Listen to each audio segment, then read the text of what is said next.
Hello, enthusiastic learner of the class 10th. Welcome to the new chapter, fresh video of sectors of Indian economy, your class 10th economic textbook second chapter. Today we are going to start this chapter. I hope previous videos which has been uploaded of the various chapters you have been watching and just watch this also and get your knowledge and get good score in the examination as well as in the NTSC. So let's get started today's video with sectors of Indian economy. This is part 1 which we are starting today.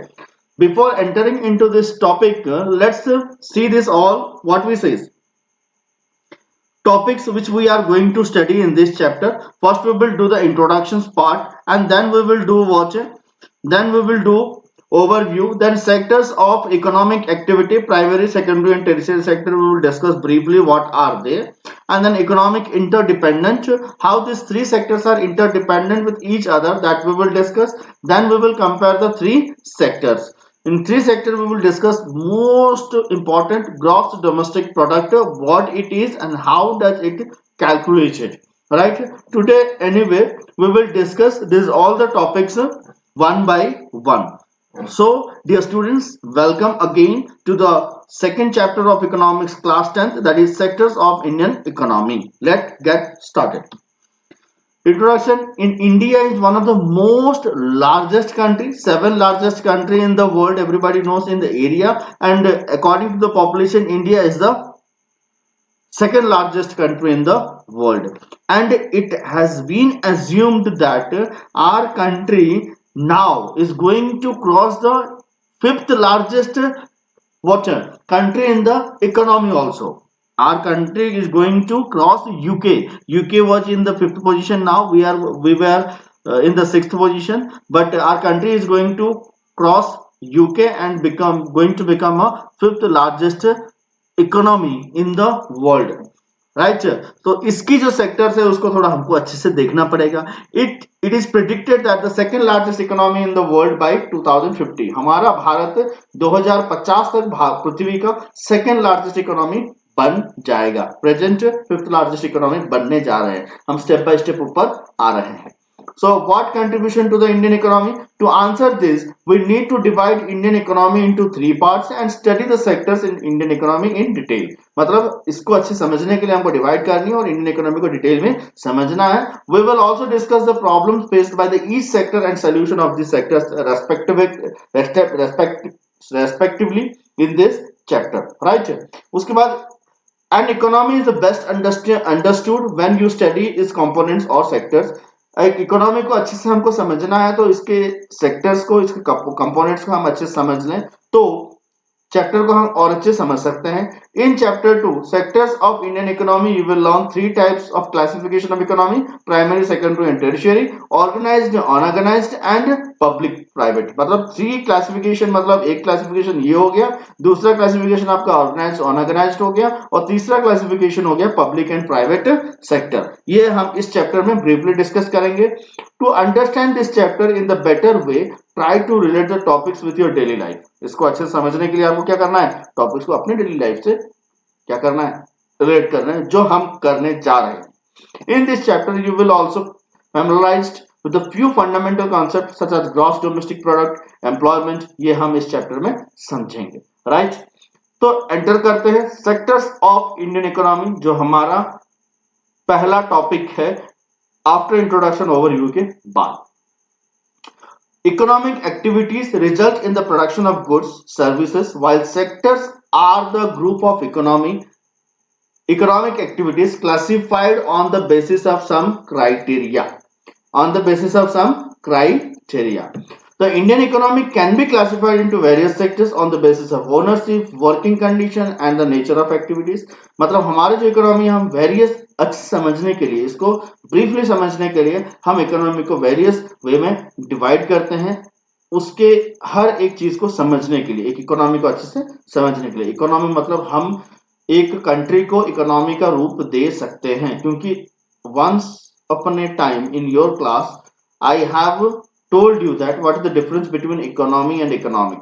Right. तो anyway economy क्यों बोला जाता है country को, वो आप समझ लेना। The Indian economy can be classified into various sectors on the basis of ownership, working conditions, and the activities. All economic activities was in the primary sector during the early civilization. मतलब ये समझने वाली बात है कि जब भी civilised हुआ, मतलब हड़प्पन सिविलाइजेशन जो बोला जाता है, जो ढूंढ निकाले थे 1912 में, 11-12 में ढूंढ निकाले थे हड़प्पन सिविलाइजेशन बोल के, ऐसा एक सिविलाइजेशन था, बात समझ रहे हो ना। तो तभी से शुरुआत से हम देखेंगे तो पहले से कोई तो इंडस्ट्री नहीं लगा लिया था, या पहले से तो कंप्यूटर का चीज जमाना नहीं आ गया था ना कहीं जमाना पहले शुरू हुआ था एग्रीकल्चर से, जिसको हम प्राइमरी सेक्टर बोलते हैं, वहां से शुरू हुआ। और हम धीरे धीरे हमारे हिसाब से हमने फूड प्रोडक्शन किया, हमको जितना चाहिए। उसके बाद प्रोडक्शन जैसे इंक्रीज हुआ, हम सेकेंडरी सेक्टर में आए, क्योंकि उसको प्रोसेसिंग भी करना था आगे। सेकेंडरी सेक्टर के बाद ये प्राइमरी और सेकेंडरी सेक्टर में जो सर्विसेज हम प्रोवाइड कर रहे हैं उसको हमने सर्विस सेक्टर का नाम दिया। बात समझ रहे हो ना।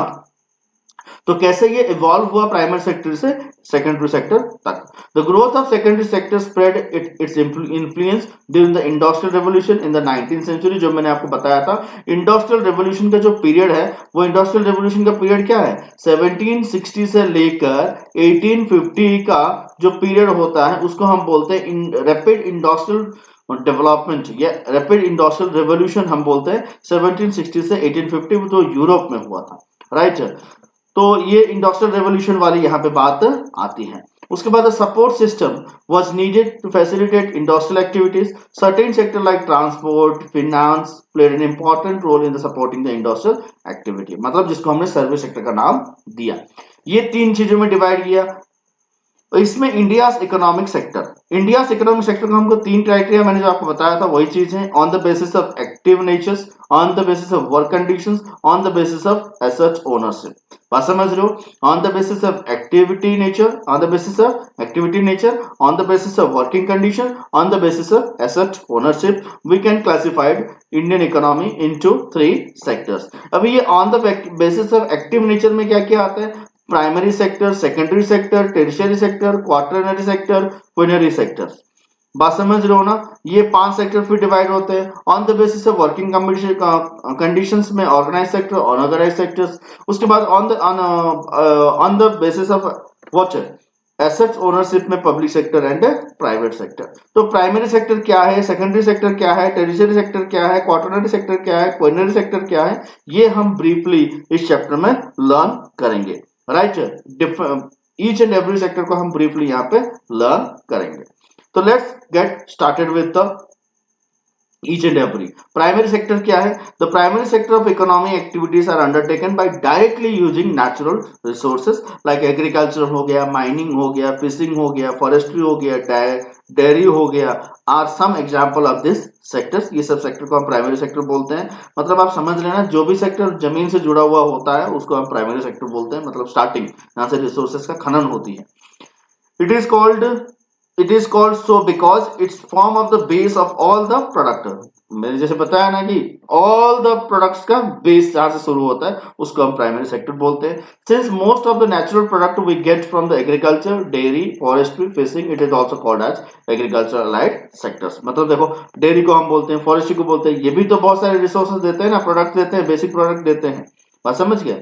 People engaged in the primary activity are called red collar workers due to the outdoor nature of the work. क्योंकि इनको तो एसी रूम में बैठ के तो काम करेंगे नहीं, इनको गर्मी में काम करना है, इसीलिए इस सेक्टर से जो भी लोग जुड़े होते हैं उनको अदर नेम से क्या बोला जाता है, red collar, white collar, red collar, यहां समझ लेना, रेड कॉलर वर्कर्स बोला जाता है, राइट। उसके बाद secondary sector, it includes the industries where finished product are made from the natural materials produced in the primary sector, industrial productions, cotton, fabric, sugar cane productions, etc.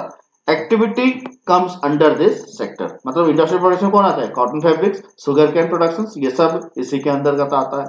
Hence, it is the part of country's economy that manufacture goods rather than producing raw materials। ये क्या कर रहा है, producing raw material तो primary sector बनाती है, और कुछ इंडस्ट्री है जो रॉ मटेरियल बनाते हैं, मगर ये मैन्युफैक्चर्स गुड्स जो यूजेबल गुड्स होता है उसको प्रोडक्शन करते हैं, इसीलिए इसको क्या बोला जाता है, क्या बोला जाता है, very important part of the economy.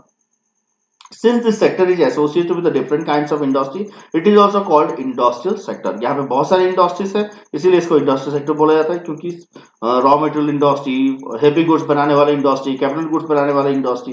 ये कैपिटल गुड्स क्या है, आपको डाउट है तो मुझे जरूर पूछ लेना कमेंट बॉक्स में, मैं आपको आंसर कर दूंगा।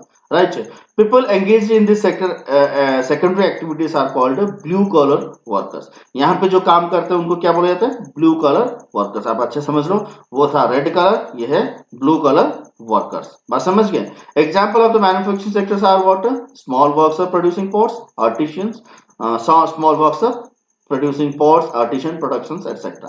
Milling production, mills producing textiles, factories producing steel, chemical, plastics, car, etc. Food production such as brewing plants and food processing plants, oil refineries, ये सब आपके सेकेंडरी सेक्टर में आएंगे। समझ रहे हो ना बेटा। कोई भी दिक्कत है, डाउट है, तो आप लोग मुझे डेफिनेटली क्या करना, पिंग जरूर करना, पूछना जरूर, ठीक है। इसके बाद आपका कोर इंडस्ट्रीज कौन कौन से, कोर इंडस्ट्री मतलब समझना, जो कोर इंडस्ट्रीज दूसरे इंडस्ट्रीज को क्या अपना रॉ मटेरियल, हम रॉ बोलते हैं ना, जो उसकी इसके वजह से दूसरी इंडस्ट्री चलती होगी, उसको कोर इंडस्ट्री बोलते हैं। 8 core industry are electric, steel, refinery products, crude oil, coal, cement, natural gas, and fertilizer. These are all known as core industry because these are the industries which runs other industries. The index of this 8 core industry is monthly productions index, इसके जो index होता है उसको monthly product index बोलते हैं, which is also considered as lead indicator of the monthly industrial performance. जो month industry कितना perform हो रही है, वो मंथली इंडस्ट्रियल परफॉर्मेंस यहीं से देखी जाती है, क्योंकि इनकी जितनी आउटपुट होगी उस हिसाब से दूसरे कंट्री का प्रोडक्शन होगा, दूसरे इंडस्ट्री का प्रोडक्शन होगा। The index of 8 core industry is compiled based on the monthly production information received by the source of agencies. बहुत सारे एजेंसीज का सोर्स देता रहता है। इसके बाद आता है टेरिशरी सेक्टर। टेरिशरी सेक्टर क्या है? The sector activity helps the development of primary secondary sector by itself. Economic activity in tertiary sector do not produce goods but they are an aid or support of the production. मतलब primary और secondary sector के बीच में जो काम धाम सब चलते रहते हैं, ये सब काम करने के लिए जितने लोग जो सर्विस प्रोवाइड करता है उसको हम टेरिशरी सेक्टर या सर्विस सेक्टर बोलते हैं। Goods transport bye truck, train, banking, insurance, finance etcetera come under this sector. It provide value additions to the product same as secondary sector. अब समझना वैल्यू एडिशन क्या है, ये थोड़ा मैं आपको समझा देता हूं। देखो, वैल्यू एडिशन मतलब आपका कोई एक प्रोडक्ट बना, कोई प्रोडक्ट मतलब एक, मान लो कि यहां से हम गेहूं बना, फार्म से क्या बना, गेहूं बना। गेहूं बनने के बाद गेहूं गया मिल में, मिल में बना आटा, आटा बनने के बाद ये आटा में क्या जाएगा, होटल में। होटल वाला क्या कर रहा है आपका, होटल जो यहाँ से जो बीच बीच में ये जा रही है ना, एक एग्रीकल्चर से आया कहा इंडस्ट्री में, इंडस्ट्री से गया होटल में, ये बीच में जो सामान पहुंचाने वाला वो फ्री में थोड़ी ना पहुंचाएगा। ये 10 रुपए में यहाँ खरीदा है तो ये इसको देगा 12 रुपए, मतलब 12 रुपए मतलब क्या है, 2 रुपए जो कॉस्ट है इसका प्रॉफिट होगा और यहाँ से यहाँ आने का होगा। इसको हम वैल्यू एडेड सर्विस यहाँ पे बोलते हैं। राइट, इसको वैल्यू ऐड होते होते कि फाइनल प्रोड्यूस में ये सब ऐड होता है। सर्विस सेक्टर का जो होता है इसको क्या बोलते हैं, value addition of product, same as secondary sector. Secondary sector value add होता है, यहाँ पे भी वैल्यू ऐड होता रहता है। Service sector also include some essential service provide by professionals that do not help directly in the production of the goods, like doctors, lawyer, teacher, barbers. In the recent time, certain new service based on information technology such as software industry, internet cafe, ATM booths, business processing outsourcing, BPOs, knowledge of processing outsourcing, and call centers have become the important like service sector. और ये जो job होता है इसको बोला जाता है white collar job. अभी आप समझो, रेड कॉलर हमने पढ़ लिया, उसके बाद इससे पहले कौन था, ब्लू कलर हमने पढ़ लिया, और ये था व्हाइट कॉलर। मतलब ये 3 कॉलर जॉब्स क्या क्या है, यहां से आप समझ सकते हो। यहाँ मैं वीडियो को वाइंड अप कर रहा हूं क्योंकि लंबी हो जा रही है। आगे जो टॉपिक्स रहेंगे, टॉपिक नंबर 2, वो हम आगे डिस्कस करेंगे, interdependency of the sectors. Right, thank you very much for watching, stay blessed, stay healthy.